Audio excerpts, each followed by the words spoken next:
Yechezk'el, chapter 45. When you divide the land by lot for inheritance, you are to set aside an offering for Adonai, a holy portion of the land. Its length is to be 25,000 cubits, that is 8 miles, and its width 10,000, which is 3 miles. This entire region is to be holy. Of this there is to be reserved for the holy place an area of 875 feet square, with 87.5 feet for open land around it.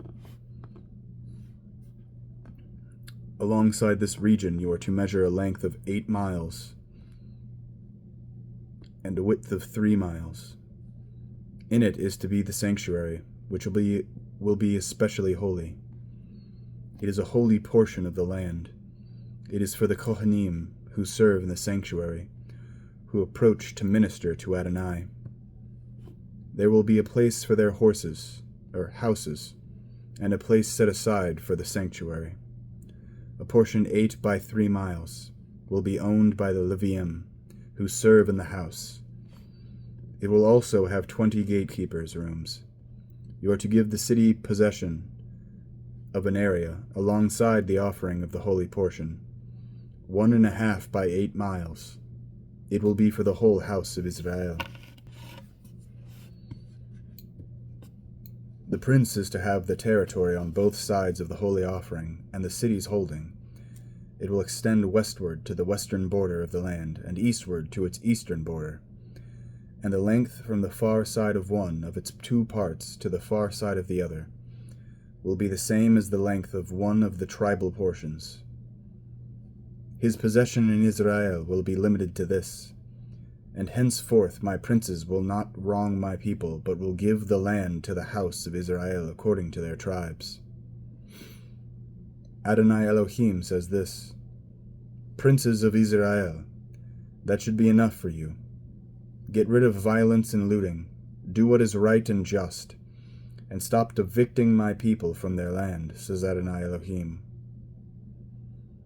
You are to have honest balanced scales, an honest ephah, a 1 bushel dry measure, an honest bot, which is a 5-gallon liquid measure. The ephah and the bot are to contain the same volume.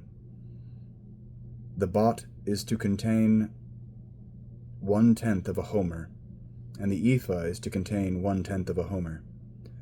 The homer is to set the standard for measurement. Also the shekel is to 1/10 of a homer, is to be 20 gerahs. Your manna will be the sum of a 20 shekel piece, a 25 shekel piece, and a 15 shekel piece.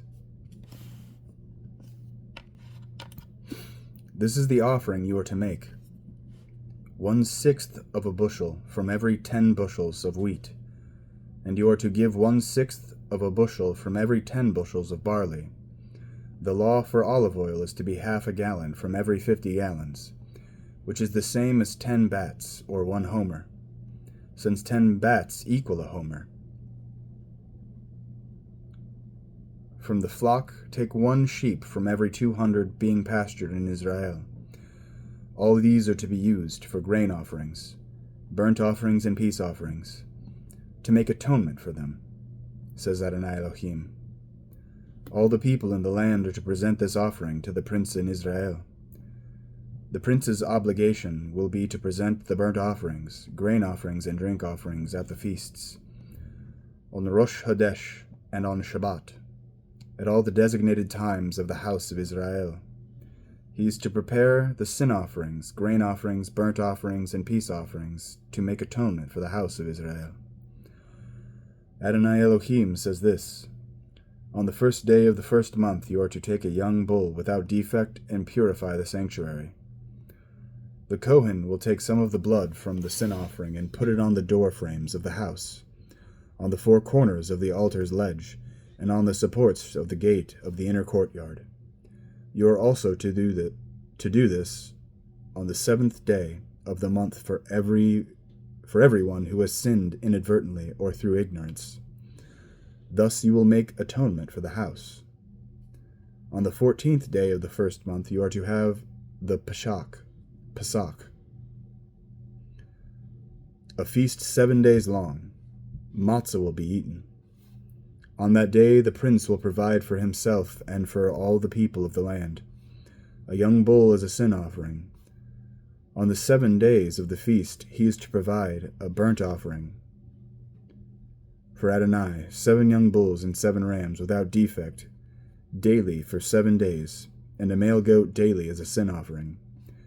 He is to provide as a grain offering a bushel of grain, for a young bull and a bushel for a ram, and for each bushel of grain a gallon of olive oil.